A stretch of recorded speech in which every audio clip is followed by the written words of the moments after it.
Morning. তোমরা সবাই কেমন আছো? আশা করি সবাই ভালো আছো, সুস্থ আছো। আমরাও খুব ভালো আছি। আজ দিনটা হলো শনিবার। তা সব কাটাকুটি হয়ে গেছে রান্না বান্নার জন্য।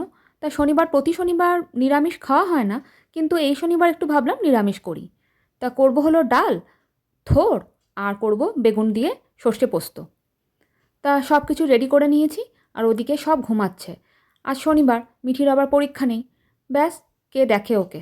আর গুনগুনোরও কলেজ নেই, গুনগুনও শুয়ে পড়েছে। ওরা কেউ ওঠার নাম করছে না। ওদিকে তো শুভ্রজিৎ ঘুমিয়ে আছে। আর আমি ততক্ষণে এগুলো করিনি, টিফিন বলতে কিছুই করিনি আজকে। আজকে সবাইকে ছাতু মুড়িই খাওয়াবো ভাবছি। এদিকে শুরু হয়েছে বৃষ্টি, হালকা হালকা বৃষ্টি হচ্ছে। কি বিরক্ত লাগছে কিন্তু। এদিকে থোড়টা চাপিয়ে দিয়েছি। তা ফোড়ঙে দিয়েছিলাম তেজপাতা আর জিরে। থোড়টা দিয়ে একটু ভাজা ভাজা করে তারপরে দিয়ে দিয়েছি আলুটা। তারপরে একটু হোক, একটু মজে যাক, তারপরে ঘি গরম মশলা দিয়ে নামিয়ে নেবো। চলো রান্না করতে করতে একটু গল্প করে নিই। জানো তো, আজকে শুভ্রজিৎ কিন্তু আমাকে বলেছে কেক কাটাবে। দেখা যাক কী কেক। জানো, ইয়ার্কি মারছে না সিরিয়াস বলছে জানি না। আমাদের অ্যানিভার্সারি তো কেক কাটা হয়নি বা তেমন কিছুই করা হয়নি। হ্যাঁ, গিফটটা দিয়েছে বটে, সেটা আমার কাছে অনেক বড়। কিন্তু ওর আবার শখ হয়েছে কেক কাটার। এটা আমার মনে হচ্ছে না ও সত্যি না বলছে না মিথ্যে বলছে। আবার হতেও পারে সত্যি কথা, বলে লাভ নেই। দেখা যাক কী হয়, সন্ধেবেলা অবধি দেখতে হবে। শুভ্রজিৎ ঘরের সামনে একজনের সাথে কথা বলছিল। বলতে বলতে হঠাৎ করে দেখলাম সামনে আর নেই, বেরিয়ে পড়েছে কোথায়। ঘরে যখন এলো তখন দেখছি এক গাদা হাতে মাছ। মানে মাথাটা গরম কোথায় হয় যে আমি কিন্তু স্নান করতে যাব, সেই সময় নিয়ে এসে হাজির। এদিকে আমার কাজে হয়ে গেল দেরি। ওদেরকে স্নান টান করিয়ে ওদেরকে বসিয়ে রেখেছি, এদিকে খেতে দেবো, এদিকে মাছ নিয়ে চলে এসছে এক গাদা। এগুলো এখন ধুয়ে মুছে এখন ফ্রিজে ঢোকাবো। কার ভালো লাগে বলো এক গাদা মাছ নিয়ে এলে? এই মাছ জানো, একটা গোটা কাতলা মাছটা নিয়ে এসছে, তাও মানে গোটা। এই মাছ যে কদিন ধরে চলবে জানি না। আর পার্শে মাছটা ঠিক আছে, কিন্তু কাতলা মাছ নিয়ে এসছে, 2-3 দিন ধরে এবার চলবে সেই মাছ খাওয়া। ওটার জন্যই রাগটা ধরে, আর কিছুই না। হ্যাঁ, কাজটা এগিয়ে থাকে সেই বটে। কথা বলতে বলতে মাছ ধুয়ে নুন হলুদ মাখানোও হয়ে গেছে। এগুলোকে এবার ফ্রিজে ঢোকাবো আর ছুটবো স্নানে।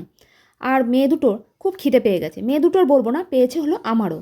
জানো, একটুখানি শুয়েছিলাম, শুয়ে থাকতে থাকতে আমি একটু বলেছি, যাও না, একটুখানি বৃষ্টি পড়ছে, একটু চপ নিয়ে এসো না। ব্যাস, এটাই বলা হলো আমার পাপ। বলল, কেন, তুমিই করো না ঘরে বসে কিছু একটা। তা এই বলেছে যখন, করতে আমাকে হবেই। মেয়েগুলোও চিৎকার করলো যে মাম্মাম কর, মা করো, এই বলে আমিও শুরু করলাম। কিছু করার নেই, যখন বলে ফেলেছি আমি, করতে আমাকেই হবে। এদিকে নিয়ে নিয়েছি ক্যাপসিকাম আর পেঁয়াজ কুচিয়ে নিয়েছি, আর একটু নিয়ে নিলাম বেসন, আর নেবো চাল গুঁড়ো। এগুলোকে সব কুচিয়ে নিয়েছি, নুন হলুদ কালো জিরে গুঁড়ো লঙ্কা সবই নিয়ে নিয়েছি। এবার এগুলো দিয়ে ভালো করে চটকাবো। আর এইদিকে একটা ছোট্ট মতন কড়াই বসিয়ে দিয়েছি, এই যে বসিয়ে দিয়েছি। এবার ঝটপট ভেজে নেবো। আর আমার মাখানোটাও হয়ে গেছে। আর এই দেখো, চাল গুঁড়োটা দেখছি ছিল না, নিয়ে শুভ্রজিৎকে বললাম এটা তো এনে দাও, এইটার বেলা আছে। দৌড়ে গিয়ে ওটা ঠিক নিয়ে এসে দিল আমাকে।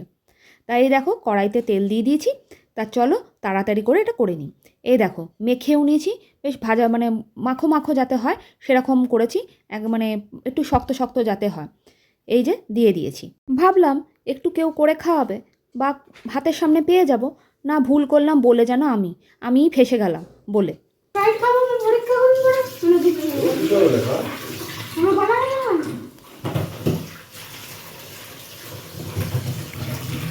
আমিও কত রান্না করলাম, এতক্ষণ ধরে আমি তো রান্না করলাম। কত নিয়ে আসছো? আমাদের ম্যারেজ অ্যানিভার্সারি কেকটা তো কাটাই হয়নি। আমাদের ম্যারেজ অ্যানিভার্সারি কেকটা তো কাটা হয়নি, তাই আমি একটা কেক এনেছি। দেখাচ্ছি। আমি রান্না করি, খাও। বাবারে, এ তো ক্রিসমাসের কেক গো। ক্রিসমাস আর ম্যারেজ অ্যানিভার্সারি একসাথে করতে চাইছি। তা দেখতে পেলে আমার সাথে কি ধোঁকা হয়েছে? মিষ্টির দোকানে গেছিলো, তখন ওখানে গিয়ে দেখেছি কেকগুলো এসছে। তাই ক্রিসমাসের কেকগুলো নিয়ে এসে আমাকে বলছে তুমি কেটে ফেলো, অ্যানিভার্সারিতে তো তোমাকে দিয়ে কেক কাটাইনি, তাই একটু কাটিয়ে নিচ্ছিল। আমি না, তুমিই কাটো দায়িত্বটা, তোর বিয়ের সময়। না, হ্যাঁ রে, পারবো পারবো। রিয়ম যেমন হেঁটে চলে যাচ্ছে। তখন আমরা ইয়াংই থাকবো। তোর বিয়ে কত বছর? আর 2 বছর। 5 বছর, খুব জোর 5 বছর ম্যাক্সিমাম। 5 বছর। সস দাও না কেউ। 5 বছরের মধ্যে হয়ে যাবে গুনগুন তোর বিয়ে? চাকরি বাকরি করবি না? ইচ্ছা আছে? ও, মুখে কথা বলবি না? হ্যাঁ, ভেঙে দাও, পুরো ঘর ভেঙে দাও। কি বলছিস? বল বল বল। আমার সব বুড়ো হয়ে গেলে ইচ্ছা করে বিয়ে করবো। যে আমার বুড়ো হয়ে গেলে তুইও বুড়ি হয়ে যাবি, আর বড় পাবি তুই বুড়ো। খাওয়া দাওয়ার পর একটু পড়তে বসিয়েছিলাম, দুজন করে নিল ঝগড়া। তা ভালো হয়েছে, ঝগড়া করেছিস, দুজনে দুটো ঘরে পড়তে বস। গুনগুন রাগ করে ওই ঘরে চলে গেল। তা ভালো হয়েছে, পড়।